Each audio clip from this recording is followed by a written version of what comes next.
Good evening and welcome to another episode of your daily show Achievements. I'm your host Fatma Al-Hadri, and this evening I'm joined by my co-host Abdul Latif. Good evening, Abdul Latif. Good evening, Fatma. And as my co-host said, we are your host and we will take you through this episode, so stay tuned after this report.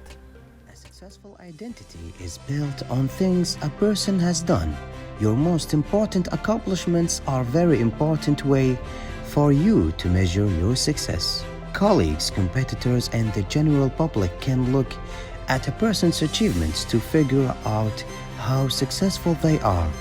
Most of the time, putting in a lot of work pays off.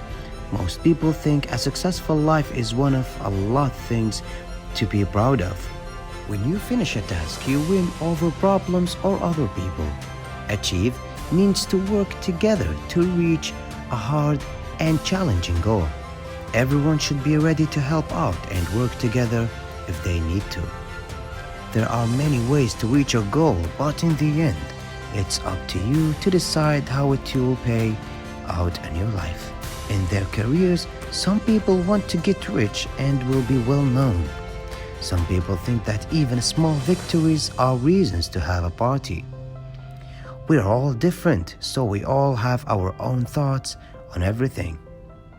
In the end, though, everyone wants to be happy, and everything you do in life will help you to get closer to that ultimate goal. Welcome back, our viewers. Tonight we're having with us one of the most successful individuals in Kuwait. His achievement is not just in Kuwait but all around the world. He is known as an MMA fighter and he participated in a lot of championships and won. Please welcome with us our guest, Abdullah Salim. Welcome, Abdullah, and thank you for being here with us at the show. Thank you for inviting me here. It's a pleasure to be here in your new show, and looks like a nice studio here today. Thank you. Of course, it's a pleasure to have you here, Abdullah, and congratulations on your latest achievements, of course, and the latest one in Brazil. So can you tell us about that? Thank you for your congratulations. My latest achievement was a fight that I won in Brazil. It was on a show called Shuto Brazil. It's one of the oldest, most prestigious mixed martial arts events in Brazil. It's very old. It's one of the oldest it was in the Vale Tudo days, which is like the mixed martial arts when it first started. And a lot of champions from the UFC right now, which is the biggest organization for mixed martial arts, they started out in Shuto. So like it was a very great experience for me, and I'm honored to be part of that show that has all these awesome names like that came out of it. So it was a big deal for me. Of personally. course, it took you a lot of preparation in order to join. I noticed on your Instagram account you were working out really long hours. You pushed yourself so much. You participated in so many championships before that. So you put a lot of work into it, and you have achieved so far a lot of championships. You won a lot of medals. So how does it feel usually before preparing for these championships? Like the stress, the work you have to do? So for this particular event, I traveled to the U.S. I stayed in Las Vegas, Nevada, which is right now it's the biggest spot for mixed martial arts because most UFC events are held there, and the UFC Performance Institute is also there. Also, it has some great gyms. Also, my manager and friend and my best and my coach, he trains there and lives there. So he asked me to come to Vegas, and we set up a training camp. And in the training camp, I spent 5 months, or the whole trip was 5 months. I spent about 90% of that time in Vegas, and then I went for the last week before my fight to Brazil, Rio.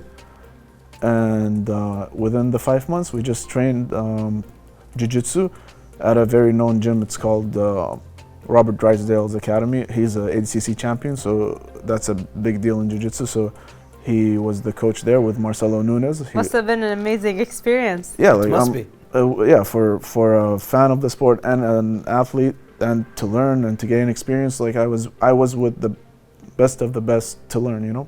And also the other coach was Marcelo Nunes, and Ronnie Marks is my coach. So these guys were doing my grappling, and then I went to Dewey, some guy called Dewey Cooper. He was a K1 fighter. He had a lot of championships in K1. He's the coach of Francis Ngannou, also a big name in the UFC. He was teaching me the striking and the MMA mixing of the sports of jiu-jitsu and the striking was being done at Dewey's gym.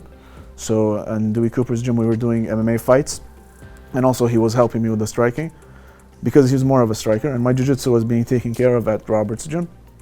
So within these 5 months I did 4 jiu-jitsu tournaments in the US. I did one in Pennsylvania, one in Los Angeles, one in Las Vegas, and one in Little Rock, Arkansas. 4 in the US. Yes, 4 jiu-jitsu tournaments in the US. That's really special. I did one every month, and then in the last fight, I went to Rio to do the mixed martial arts fight, which is combining of all the martial arts, which is like more.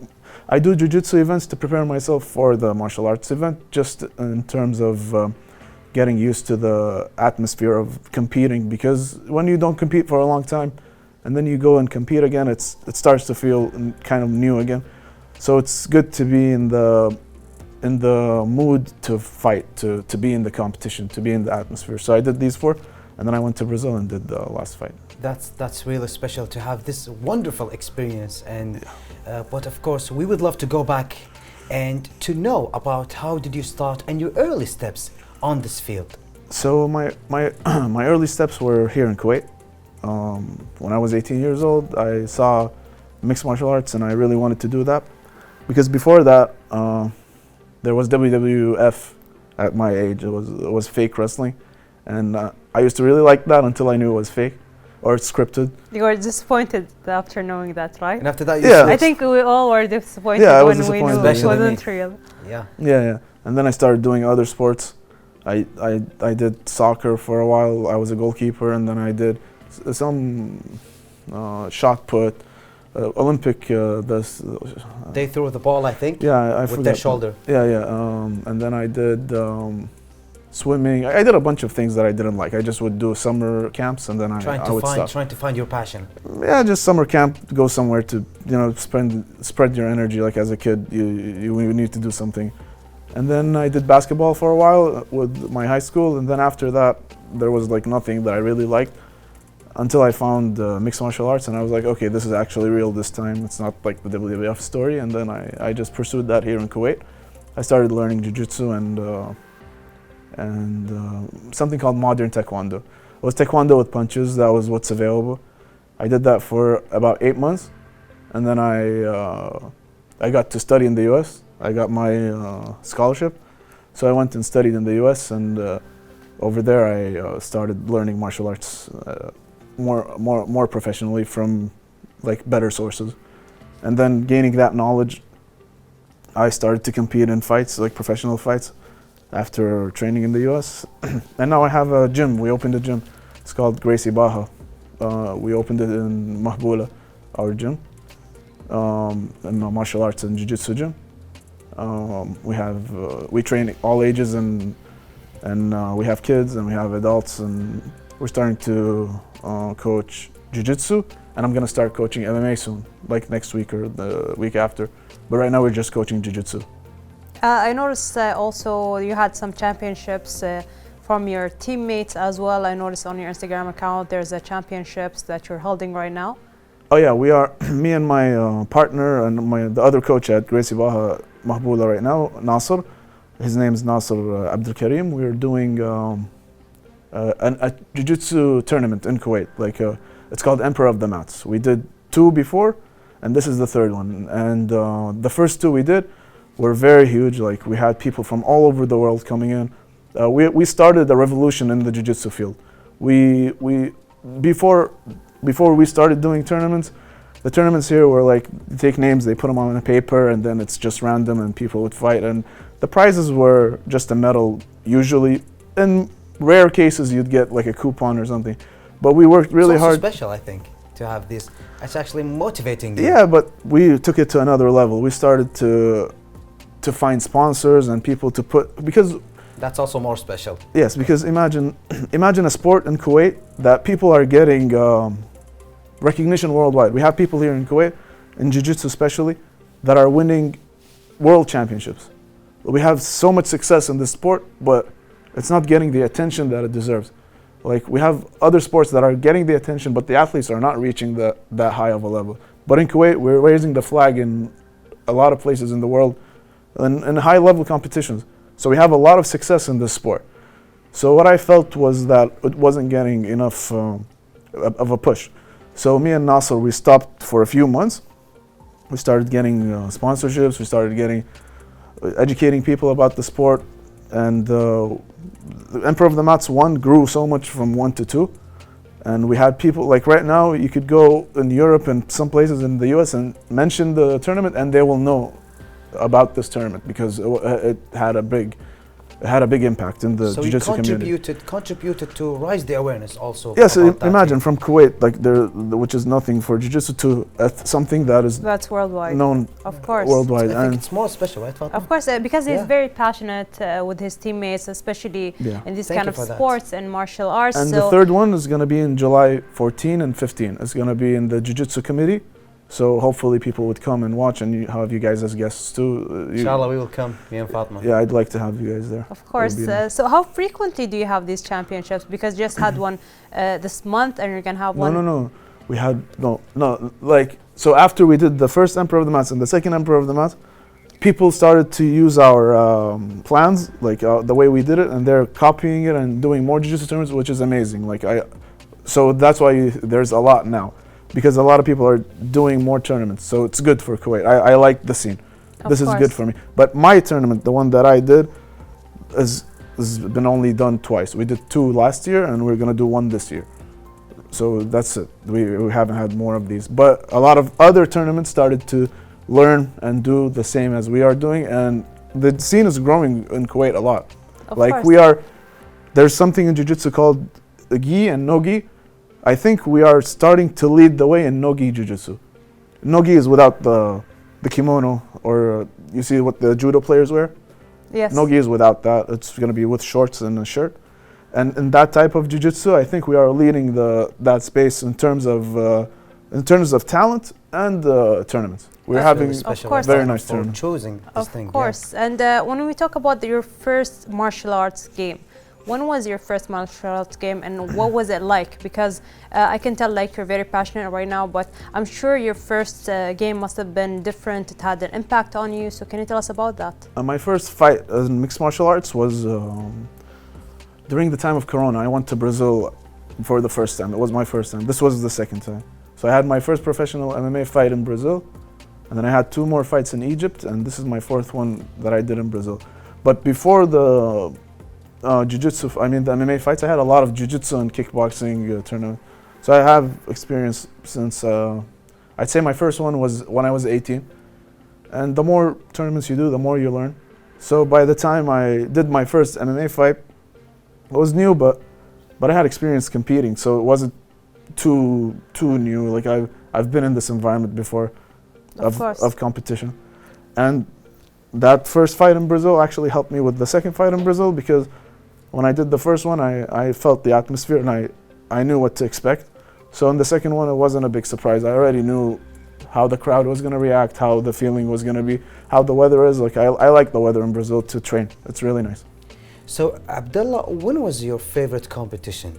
I don't have a favorite competition, but I like to compete in general. Like mixed martial arts is my favorite type of fighting that I like to do, but it's the hardest to find fights and it takes the most preparation. So it's tough to have a lot of mixed martial arts fight.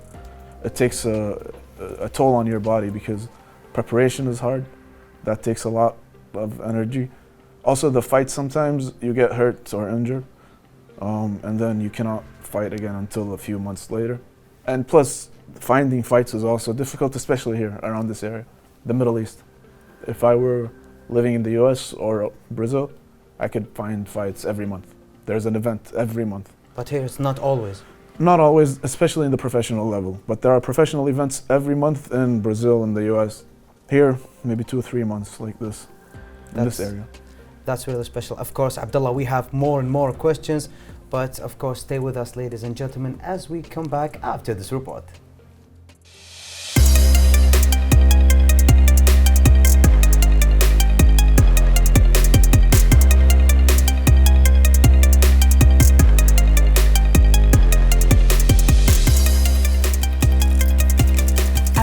Fuad Salim. Abdullah is a mixed martial arts player. He has loved it ever since and continues to practice his hobby. Abdullah studied environmental engineering and graduated from the state of Oregon in the United States of America. He has trained in mixed martial arts and competed in various tournaments. Some of the countries that Abdullah competed in are United Arab Emirates, United States of America, Brazil, Egypt, Bulgaria, Kazakhstan, and Ukraine. Abdullah has also experience in coaching in the United States of America at the Sunshine Athletics and Team Quest MMA. Moreover, Abdullah has about 10 years experience in this field. He holds a brown belt in Brazil from the coach of the UFC player Ronnie Marks. Abdullah also obtained a purple belt from the coach of top team Portland Fabiano Skerner. In addition, Abdullah holds a blue belt from the former UFC champion Royce Gracie, while he also trained in wrestling under Olympic athlete and coach Matt Lindland. Abdullah has also had the chance to participate in many tournaments. He has worked to improve and challenge himself in each tournament in order to become a better player. He has participated in kickboxing tournaments and trained in Muay Thai and Taekwondo arts. Abdullah has camped and trained under the support of the Olympic Committee with the Bulgarian wrestling team and also participated in the 2021 Olympic qualifiers. Hence, when he returned back to Kuwait, he decided to share his passion and experience in this field by training wrestling and jiu-jitsu. In Kuwait, he has trained under local clubs such as Jackson MMA, Vikings MMA, and Kuwait Jiu-Jitsu. He has also managed to camp in mixed martial arts under the support of Olympic Committee in Kuwait with coach Carlos Eduardo. Welcome back, our viewers, as we continue our interview with our guest, Abdullah. So, Abdullah, we would love to know about your favorite time and your hobbies that you do on your free time. So my hobbies turned into my professional job, So, which is MMA? mixed martial arts and fighting and jiu-jitsu. Now it's a job. I coach and I fight and I do these things professionally. It was a hobby before, or might have started out as a hobby, but right now I don't have a hobby. I have this, and I have my actual job, and then I have some time to spend with my family and friends. But that's it. Like, this is how my time is spent. It's also special, I think, right, Fatma? Of course. And how do you find the support from your family, your friends, especially that this sport is kind of an aggressive sport? So Yeah, my friends like it. They think it's cool. My family in the start didn't like it, so I used to just tell them that I just did jiu-jitsu. I never showed them my boxing or kickboxing or training or fights or anything like that. And then as I grew older, they just got used to it, and then they don't care now. Like, they're okay with it now. they're okay. They think you sometimes follow all the safety like the procedures. last fight was a little violent, so they didn't like they were like, be careful and like that. But they're supportive for the most part. They don't try to control me, because it's hard to control me right now. Especially an MMA fighter, it's really hard to control, right? Of course. I think he has his own mind like set for his that's goals. it. And he said that these goals, right? Of Which is course. important, And I think sometimes, it takes a special person, especially pushing you in these kind of sports, supporting you. So who is that person for you? Like right now, I guess like if it wasn't for my wife, I think I couldn't have done a lot of things, because she helps a lot. She takes care of 90% of the things that I like. If I were with a different person, I don't think I could do a lot of what I've done, because she has sacrificed a lot for me also to be able to do these things. Because when I traveled 5 months to Brazil, she was actually pregnant, so she was okay with that. Like, that's also like tough, So Of course. So like, that's really special. She's very supportive in that way, and she actually, she helps out a lot in that area. That's actually one of the most wonderful things to hear, which is these family also doing sacrifices, and you're doing sacrifices for them, and also for rising our country name. And thank you for that. Thank you for the competition in Brazil, Thank you. which is really special to have someone like that. And but of course, as an MMA fighter, it's a little bit dangerous and risky sport. Can you tell us what's your deepest fear as an MMA fighter? No, like I don't have a fear for fighting. It's just I did it. I've done it for a long time, and there's no fear. Like, if you have fear, you shouldn't do it. Yeah, maybe like, if losing or maybe no, contributing your losing time is to do. losing and winning is part of the sport. If I'm not a bully. I don't go and fight someone only when I know that I'm gonna win. Actually, most of my fights, I'm the underdog. Like I'm going to territory that's unfamiliar to me. I'm going to Brazil. I don't have the guy coming here to Kuwait. I'm going to the place. I'm the smaller guy. In the fights, I'm the smaller guy. I'm the one from Kuwait, coming from a place that's not known for MMA to Brazil, where it's full of the sport, where they can train anytime. 100 gyms.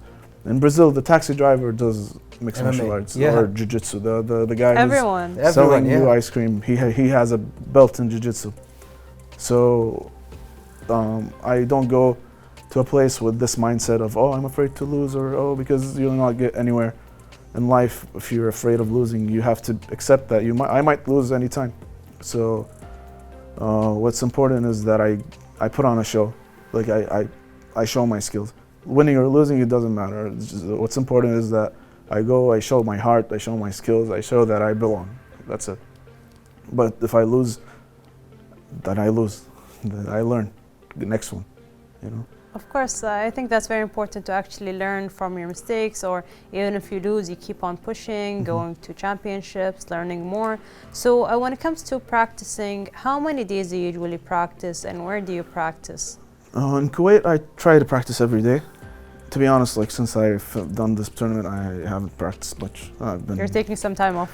Yeah, and probably. I'm trying to balance things with the gym and stuff. Like I'm coaching, and I have to find the right balance where I could train and coach and go to work. Of course, and I think time is very important, time management right here. Yeah. So how do you manage the time? You mentioned you have to go to work, you have to teach, practice. So how do you manage the time? Also family responsibilities, right? Of course.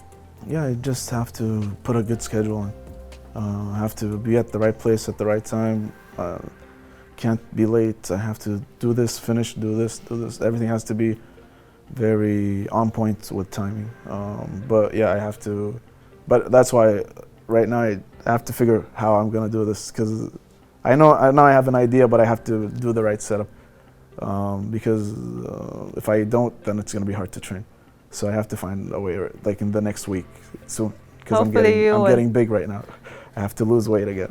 Yeah, and also you will give me some advice on how to manage your time between your hobby, your job, and also your family. Of course. But we don't see too many MMA fighters here in Kuwait. Can you tell us why and how we can? Because it's new. Because it's new, relatively new to Kuwait, not new around the world. Not many people have the right sources. Not many people have access, like I had, to the right people to learn these things. And I've been around high-level fighters for a long time. I've been around high-level fighters like for 6, 7, about 8 years. UFC fighters, Bellator fighters, big-name fighters. I see what they do. I learn what they did. I've been at the gym. I know how they train. I know how they schedule their days. So this isn't available here in Kuwait unless someone pursues this. Like you have to like really want this and put money and put time to go and find this. You'll not be able to find this. So me bringing this knowledge, and the few guys that you know, maybe there's 2 or 3 other guys. They bring this knowledge and they put this time to bring this knowledge here. And the future is bright because jiu-jitsu is really good right now. We have a really good base in jiu-jitsu. We need to start getting a really good base in striking. And build on it. And then we build on this, and then people can start to mix. Also, tournaments, like I said, aren't readily available. So if I train for 5 years, if I train for 3 years, where am I gonna show my skills? Never, because it's very hard to find a tournament. And for you to fight outside of Kuwait, you need to have a record. Like I cannot go from Kuwait, where I trained for 3 years, and go to somewhere here that's close, like UAE or Bahrain, and try to fight on their show with a 0-0 record. Because they're gonna be like, no, we need to see if you belong. I cannot put you in the show and I can't see if you're good or not. So you have to get this experience somewhere. And in Kuwait, it's not available. So you're gonna have to travel. So it's really, for your first fight, it's really hard to travel to do a fight. It's a risky and scary experience. Not everyone is gonna do it. So until it's available here locally, it's gonna be hard to see a lot of guys in MMA. like fighting in MMA and being on shows. People might do it for cardio or as a fitness, but to be a professional fighter, it's gonna need some time here in Kuwait. Of course, and hopefully we'll actually get to see that improve in Kuwait. We still have a lot more questions for you, Abdullah, but dear viewers, we will take a short break and we will be right back.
Welcome back, dear viewers. Of course, Abdullah, these kind of sports we just watched, are they similar to juju and karate, like jiu-jitsu? You mentioned you play jiu-jitsu and MMA, so are they similar? Jiu-jitsu is similar to grappling martial art or grappling arts, like wrestling, judo,